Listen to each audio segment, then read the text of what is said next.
Hi, I'm Dr. Jack West, medical oncologist from Swedish Cancer Institute in Seattle, Washington, and I'm also the founder and president of GRACE, Global Resource for Advancing Cancer Education. And I'm happy to be here for a post-ASCO 2017 update with two of my colleagues.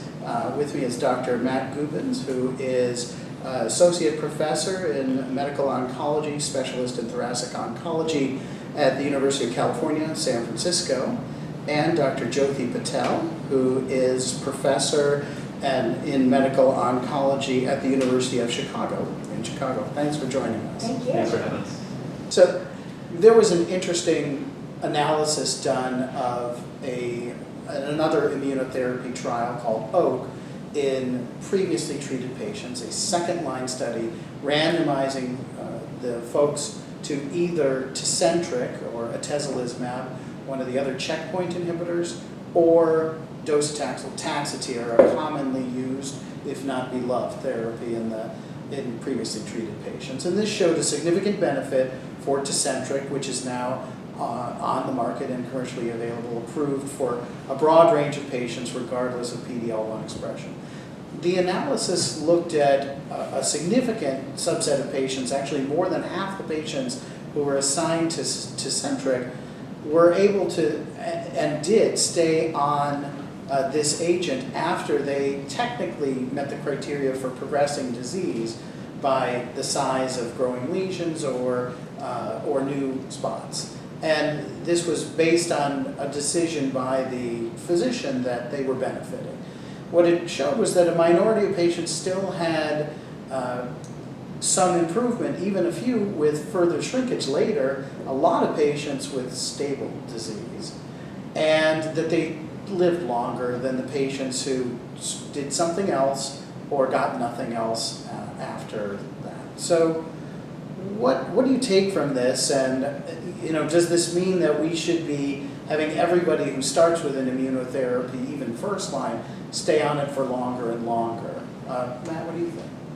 This is a tough area. We know, again, as excited as we were when we saw first Opdivo, then Keytruda, then Tecentriq approved in the second line post-chemo setting. Even though it beat our, again, not exactly beloved chemotherapy, the response rate was really only in about the 20%-ish range. So it's still a minority of patients who actually get benefit. And that's why we're trying to improve the field, of course, and do combinations and other approaches. So the concern has been, for all the enthusiasm we have for these drugs, do we sometimes want it to work so badly that we leave a patient on even after they've progressed? Part of that's wishful thinking. Part of that's because in the area of melanoma, in other drugs, not these PD-1 inhibitors, but different checkpoint drugs like Yervoy, there was this realization that some immune responses or responses to immune therapy took a while. And so some patients had something called pseudo-progression, where their tumor appeared to grow initially and then shrank on later scans. And we speculate that may be because there are T cells rushing to the scene of the crime, and that's what we're measuring on a scan, not the tumor itself. So there was some question about whether that would happen in lung cancer. And I think that outright pseudo-progression you've seen vanishingly rarely. I have one case in my whole practice, which was very striking, but again, it's the exception rather than the rule. So what I think about this particular study, which is very interesting, again, investigators who chose in a specific patient, I think they're benefiting enough, even if the rule book tells me they've grown, to leave a patient on. I think that's a very special set of patients. And I think that some of those patients may be patients whose tumors actually shrank, but they had maybe one new little tumor that was enough to technically take them off study or call them progression. And so that might be a very different kind of patient than a patient who grew everywhere. So treatment beyond progression, which is how they phrase this study, I think is really treatment beyond possible progression, and it's a very selected patient population. It just gets to the point that an oncologist really has to think hard about what they see on the scan, talk with the patient about how they're feeling. If the patient is feeling worse or the tumor is clearly growing, I don't think there's much evidence for continuing beyond that kind of progression. But if there's very modest progression or one new tumor, or a patient is clearly clinically better, not just the same, but better, that's where maybe this study gives us some fuel to say, well, maybe this is a patient we leave on therapy, but watch very carefully. Jyoti, what did you think of this? I'd agree with all of Matt's comments. And I think this is a time when oncologists are are really urged to get back to the bedside and really interrogate the patient. How are you feeling? What's your functional activity like? Do you have new symptoms? Have those been worsened or are those getting better?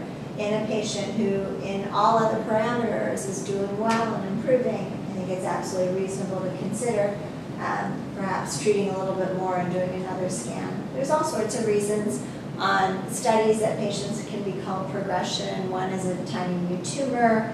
One might even, something like a little bit of infection may look like progressive disease. There are other intercurrent problems, but it really, again, takes your oncologist looking at the scans, talking to your patient, and putting it all in perspective.